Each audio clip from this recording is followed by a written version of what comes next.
Hi అండి.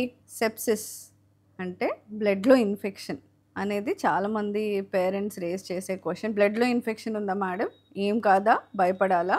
అసలు ఈ బ్లడ్‌లో ఇన్ఫెక్షన్ అంటే ఏంటి? దాని గురించి తెలుసుకుందామా? ఏ ఇన్ఫెక్షన్ అయినా అంటే తుమ్ములు, దగ్గులు, మన నార్మల్ థ్రోట్ ఇన్ఫెక్షన్ అయినా, జ్వరం వచ్చినా, ఏదున్నా సరే మ్యూకోసా అనంటే మన బాడీలోకి ఏదైనా లోపటికి చేరాలి అనంటే దారి ఒకటే. ఐదర్ నోటి నుంచి, మూతి నుంచి, నోస్ నుంచి ఆర్ ఇయర్స్ నుంచి. Next is urinary tract infection అంటే మూత్రం అండ్ మోషన్. సో, వీటి ద్వారా బాడీలోకి ఎళ్లి చేరే అవకాశాలు ఎక్కువుంటాయి.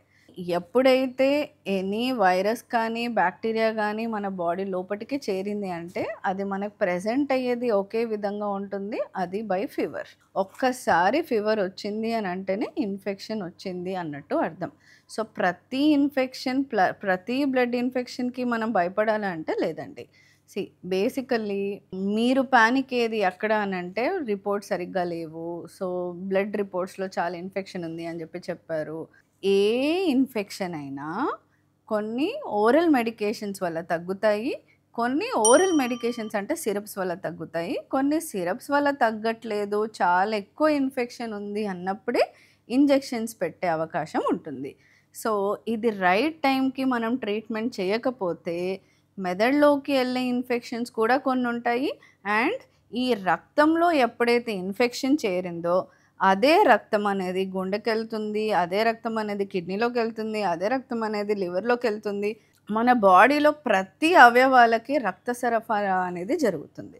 సో, ఈ right time identification, right time treatment అనేది ఇంపార్టెంట్. ఎందుకనంటే కాంప్లికేషన్స్ అనేవి రాకుండా ఉండడానికి మటుకే. సో, డాక్టర్‌గా మా బాధ్యత ఏంటి? కంపల్సరీ ఎక్కడుంది ఇన్ఫెక్షన్? అంటే సోర్స్ ఆఫ్ ఇన్ఫెక్షన్ ఏంటి? అనేది మేము చూస్తుంటాము.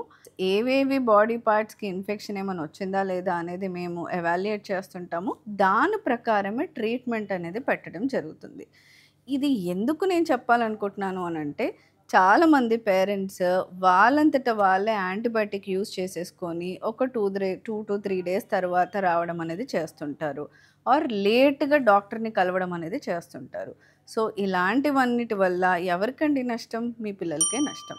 సో, అలా జరగకూడదు. సో, అన్ని ఇన్ఫెక్షన్స్‌కి యాంటీబయాటిక్ అవసరమా? డెఫినెట్‌లీ కాదు. వైరల్ ఇన్ఫెక్షన్ ఉండొచ్చు, బాక్టీరియల్ ఇన్ఫెక్షన్ ఉండొచ్చు. అండ్ మేము చేసే కొన్ని టెస్ట్ లైక్ సీఆర్‌పీ ఇవన్నీ చేస్తుంటాము. దానివల్ల just seriousness of the infection అనేది మాత్రమే తెలుస్తుంది. ఎలాంటి టైప్ ఆఫ్ ఇన్ఫెక్షన్ అనేది తెలియడం అనేది కష్టం.